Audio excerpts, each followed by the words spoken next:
Our big focus this hour, former Bangladeshi Prime Minister Sheikh Hasina, in her first statement after stepping down, has claimed that US was behind the ouster. She said the US wanted St. Martin Island in the Bay of Bengal, and her refusal to give it up led to her downfall. The island is part of the Bangladesh, established by the International Tribunal for the Law of Sea in 2012. St. Martin is a tiny piece of land, but it holds geographical significance for its proximity with Bay of Bengal and maritime boundary with Myanmar. The island also falls within Bangladesh's exclusive economic zone and is a popular tourist destination in the country. Now, Sheikh Hasina had also previously claimed that Washington had been eyeing the island to build an airbase and get a strategic hold over Bay of Bengal. Khaleda Zia's BNP was accused of planning to sell the island to the US. However, White House has repeatedly denied the claims. Hasina's fresh allegations now have once again turned all eyes to the island. The island holds strategic advantage because if a country indeed sets up a military base there, they would automatically have a presence near the Strait of Malacca, which China uses majorly for their transportation. The island's location also helps conduct surveillance over China, Myanmar, and India's activities. Bangladesh is also engaged in a conflict with Myanmar, which claims ownership over the St. Martin Island. However, the country has firmly opposed any US military plans to establish a naval base, as it would threaten its sovereignty and disrupt peace and stability in South Asia. Joining us live is Air Commodore Prashant Dikshit, security expert. Also with us, Captain Shyam Kumar, Indian Navy warship captain. Also with us, Major General Sanjay Meston, defense expert. Madhav Nalapat, editorial director of the Sunday Guardian, also is joining us live. Madhav Nalapat, this is a bombshell that Sheikh Hasina has dropped. This was a speech reportedly which she wanted to give before she fled Dhaka, but couldn't, and now she has released these details in a statement. Look, Uday, she's perfectly right. The United States wanted her out, and the United States is very capable of many operations regarding regime change. You've seen that happen, including getting mobs on the street. They're experts at that. The fact is that some other country also wanted her out, and that is China. But the difference between the United States and China, speak up. And China moves very silently. China has moved to completely poison social media against the Awami League. And frankly, this has had a very devastating effect. So overall, I would like to say it's both these countries. Now, the fact of the matter is that, this is quite the way the United States went after Sheikh Hasina. And the US hand is very clear. In fact, the lead story in Sunday Guardian is that it was the US that masterminded this coup. But of course, the reality is not only US, and another huge country wanted Sheikh Hasina out. But the point is, this attack on Sheikh Hasina and the support for her opponent Khaleda Zia is actually, frankly, a discourtesy to India at the very least. India and Sheikh Hasina are close. They were very close throughout her 15 years in power. And even now, India was the country she turned to as a first stage of refuge before she goes somewhere else. But the reality is, this is an act of gross discourtesy, not only this operation, because there were many factors involved in that, including Sheikh Hasina's corruption, including Sheikh Hasina's coddling of extremist elements. So she had become quite unpopular, and I'm surprised that she won the election for the fourth time. I'm really quite surprised. But having said that, let's say India were to put a focus on Cuba. Let's say India were to cultivate Cuba. And let's say India were to basically work closely with Cuba, then in that case, what would the United States feel? How would their reaction be? Frankly, the reaction would be negative, and correctly so, because Cuba is seen as hostile to the United States. It's not really, but it is the way it has been treated, it's obviously hostile. Now, so in that point of view, it's a discourtesy to India that the United States did, and it's part of the fact that sometimes Washington takes India for granted. that India, is after all very bad relations with China. Where else can it go except us? That is quite an insulting assumption to make. I'd like to point out, Uday, that it is really unfortunate that the United States did not even think of India once when it went after Sheikh Hasina and kept going after her throughout her 15 years in office, possibly in favor of Khaleda Zia. And Khaleda Zia supports Pakistan, supports extremism. So, unfortunately, the United States has been promoting extremism. Now, many of them have given up their love affair with Pakistan because of Pakistan's behavior, but obviously, some departments like State have not. But having said this, Uday, it's a very unfortunate activity on the part of the United States. It's a discourtesy to India, and those in Washington should cogitate as to what they would have done had India cozied up to Cuba and been massively of help to Cuba. What they would have done, what they would have felt. This is exactly what the United States has done in the case of Bangladesh, Uday. Absolutely. Let me get in Commodore Prashant Dikshit as well for his take. Commodore Prashant Dikshit, what makes St. Martin Island so crucial? Why was the US eyeing it, and why could it have been such a bone of contention that it could have possibly led to the ouster of Sheikh Hasina, as she's claiming?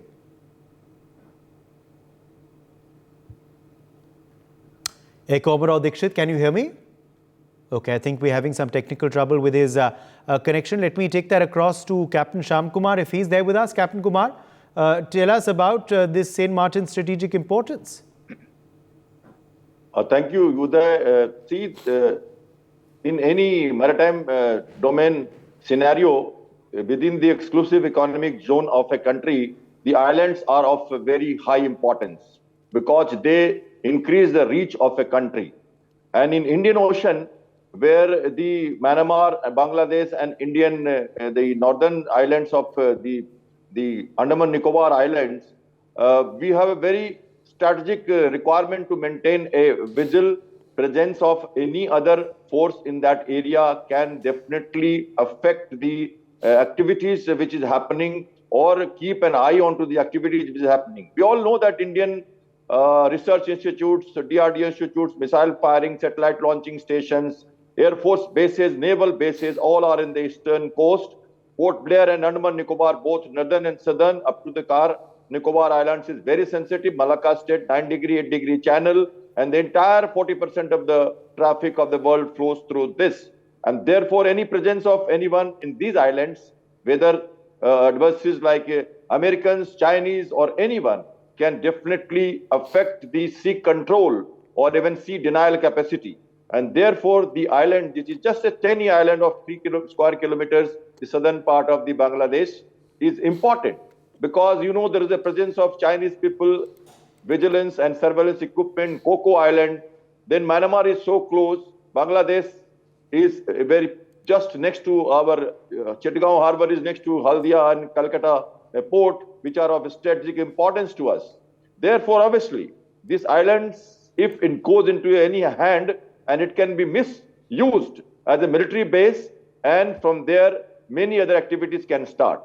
And therefore, we are really guarding, keeping our eyes open, keeping a good vision and maritime domain awareness onto these islands. We have opened new bases of air bases of Navy in northern Andaman Nicobar, INS Baj, INS Kohasa.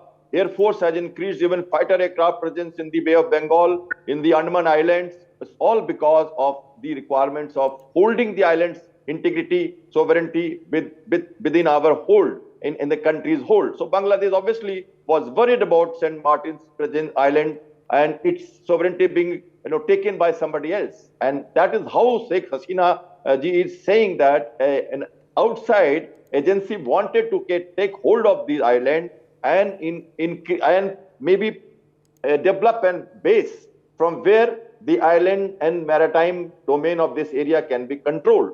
Obviously, eyes on China, Americans can do it, and even Chinese. Other way, can also do it. So therefore, I mean that islands are important, and therefore Indian Navy, Indian Air Force is working hard to maintain a vigil in these areas. Over to you there. All right. Let me, in fact, quickly bring in the perspective of Major General Meston on that as well, because Major General Meston, this island's positioning is very, very crucial. And the fact is that its proximity with China makes it strategically very important, of course, for the US, but also why India would want it to remain in the control of Bangladesh as well. Uday, I think you have stated the China factor, and also Professor Nalpat also stated the China factor, whether China would like to take control of the US. I would actually not focus exactly on this island. I'll go into a larger, broader dimension, a strategic perspective. Let's first see China. China is today making inroads through the BRI initiative. We are aware about the CPEC, the Gwadar port, then what's happening in Myanmar, the China-Myanmar economic corridor, and they are also trying to make inroads in Bangladesh, development of ports, etc. Sri Lanka, we are aware, and they have gone right up to Djibouti. So the fact of the matter is, whether it is Arabian Sea or Bay of Bengal, China wants to have total domination on all these small countries, whether it is Pakistan, Bangladesh, Sri Lanka, and also Maldives. They have had attempts, and we are aware what happened recently with Maldives. And today, Maldives is also trying to now become cozy towards India and at the same time towards China. So there is a lack of strategic, I would say, a great strategic influence by some nations, even India, especially in the Indo-Pacific region and also in the Arabian Sea area. And that is how Quad came about because of the concerns of the United States, India, Japan, and Australia in the Indo-Pacific region. And basically, it is to counter China. So that is a perspective I'm giving. Now, the issue is, coming on specific to these islands, is the choice between America or the choice between China, who can take control of these islands, or it should not be given to anyone? Obviously, the answer is it should not be given to anyone. But if you just go back, in 2000, Ambassador Miller of United States, who was based in Bangladesh, had made a statement that in the near future, we would like to co-opt Bangladesh as part of Quad.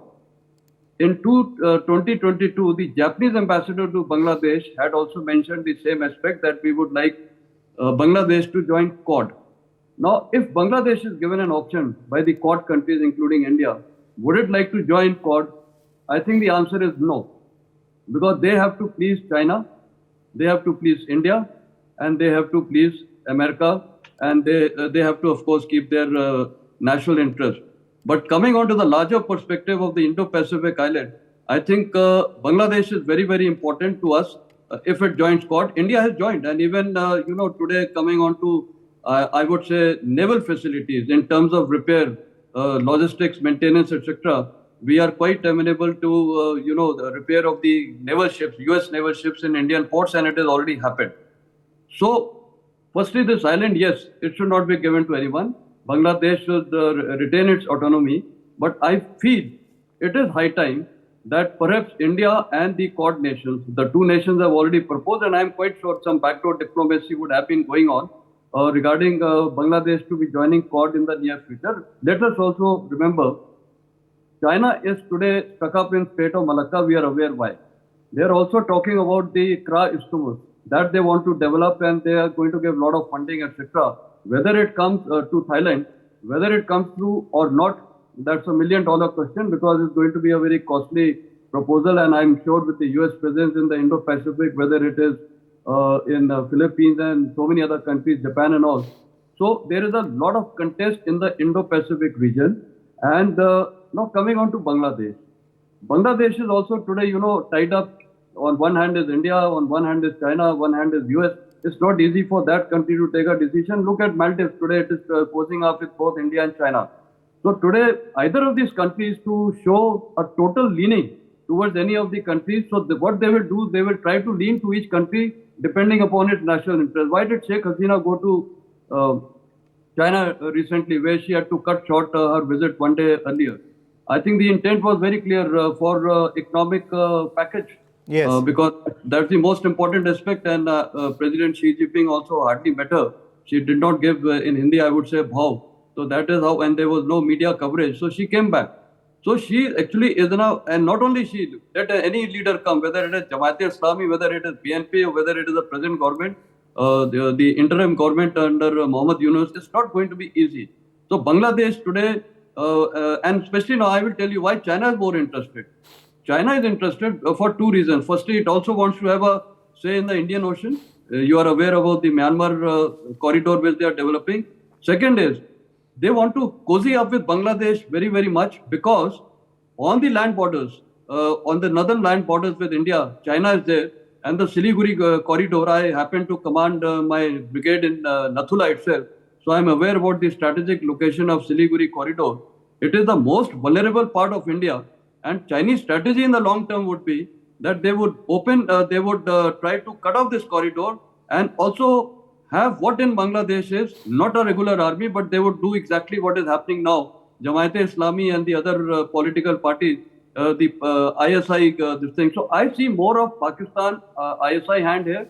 I see more of Chinese hand here because it serves their strategic interest in every manner. It serves Pakistan interest. Pakistan's stated aim is very clear: destabilize India.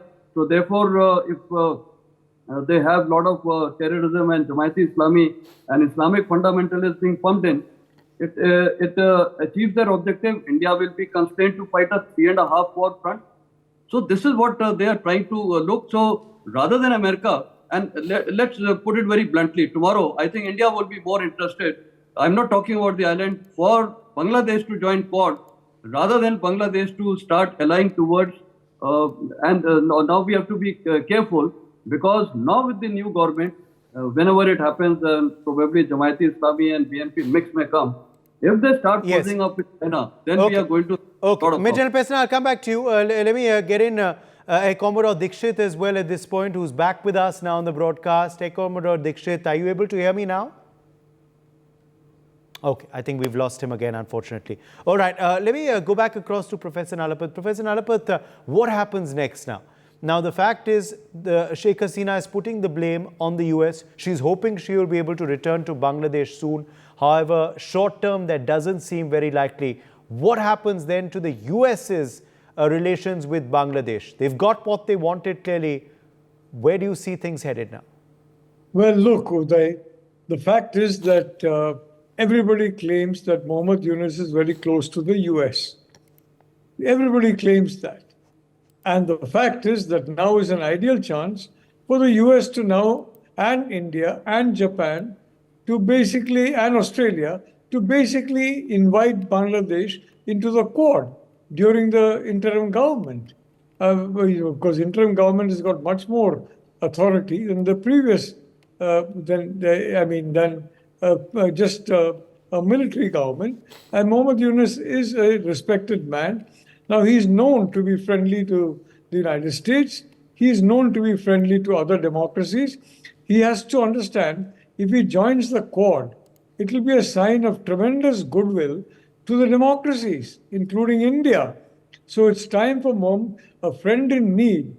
Has to be a friend in deed. Otherwise, when you're in need and there's no deed, what kind of a friend is that? He runs away. That's ridiculous. So a friend in deed means that Mohammad Yunus should be basically told by all the Quad members, please join the Quad, and these are the advantages. Now, because absence of that, I can tell you, Jamaat-e-Islami and BNP will never want that to happen. Why? Because Jamaat-e-Islami and BNP today they're very close to Pakistan. Pakistan is frankly flirting with the US, but is very close to China. And China would not like India to join, Bangladesh to join the Quad at all.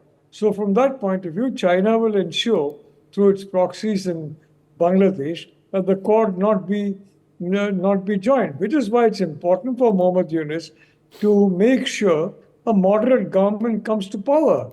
A moderate government that excludes Wahhabis and that excludes a large element, basically the BNP. Because if that happens, then the influence of China will be overpowered. You know, at least Oli has got to fight multiple challenges in all these different parties, and you have a government run by extremists with a parliamentary majority. It's going to be a tragedy for everybody, including Bangladesh. So I think, Uday, it's time for Mohammed Yunus to walk the talk, and it's time for him to ensure only moderates are allowed to contest, number one, and number two, that he should basically put Bangladesh in the Quad for a simple reason that would open technology, that would open frontiers, that would open barriers much better than any kind of a link up with China would. Because a link up with China would scare everybody else away. Yes. Any country with a link up with China has lost, and any country with a link up with the Quad countries has gained, Uday. Komaro Dixit, we've been having some technical trouble with your connection, but I hope you're able to hear me now. What do you make of this charge leveled by Sheikh Hasina on the US, and where do you now see the situation headed vis-a-vis Saint Martin Island in particular and overall Bangladesh?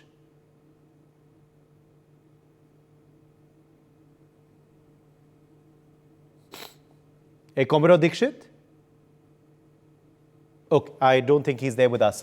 Okay, let me, quickly now get in closing comments because we're running out of time. Major Meston, come in here, Major Meston, on the way forward now for Bangladesh. The incumbent government, headed by Mohammed Yunus, likely to sway towards the US vis-a-vis China, or, are they going to maintain a balancing act? I think they would try to maintain a balancing act, but I would now put it way forward for India. That's what more important, because this is the time India, we have to do something immediately. Lest, when the elections are ordered maybe after 6 to 8 months or maybe 1 year, and this government comes of Jamaat-e-Islami and BNP, is going to be disastrous. First step India needs to take is, let me tell you as an armed forces personnel, the Bangladesh army is now going to be controlling by remote control. And therefore, my impressions and experiences, most of these countries where this kind of scenarios is there, the Indian Army chief must be sent forthwith, or maybe the Air Force and Naval chief. And why? The present chief of the Bangladesh Army had come last year. He was heading the General Staff branch. He had come to India. So already they have a rapport. Our chiefs and some defense team must visit, convey to them India's strategic concerns, because now if we do diplomatic things, it may have problems. We are aware. Anti-India sentiments are there. The army is respected there, and that is my suggestion, that we must send a delegation. Let us use defense diplomacy. That is somehow only used for defense cooperation. Defense diplomacy also means dialogues and talks between senior generals at both the levels. And I think the government of India, Ministry of External Affairs, can brief this delegation what to do, whom to meet. I had myself been with the army chief way back in 2008 to Bangladesh, and let me tell you, they had really conducted the visit very well. That time General Moinuddin was the army chief. They had even taken us to the Bangladesh National Academy and also to Chittagong tract, the Cox's Bazar area, where we had actually given a small brief of this island also. So they are quite receptive, and if we make political statements, I think that may not go well because the opposition is there, but the army is considered as neutral. Okay. This is what the country can do. Captain Kumar, closing comment. Last word. Friend, firstly, the state of Bangladesh is in a fragile state right now. There is a lot of sensitivity in the issues. Interim government cannot take any strategic decisions, and they will not take. Army will keep quiet and run from background as it is expected. General Secretary of BNP, Alamgir, has said that the students should not get into the situation where they could be misutilized, and therefore they should refrain from any violence. Jamaat-e-Islami is not a terror organization, or it is a political organization as per them. And India-Bangladesh relations are going to be strong as per the BNP General Secretary, who is very close to Khalida Zia. And Khalida Zia is not in a situation to head the team. Therefore, these people are going to take over. Therefore, joining Quad or taking any decision or a military-to-military contact probably is not very conducive as per this situation. Backdoor channel diplomacy is the main requirement. Winning heart of people, those who are sympathizers of India, they Right. need to be collected properly. That is what is my view. For more such videos, subscribe to the NewsX YouTube channel, hit the bell icon.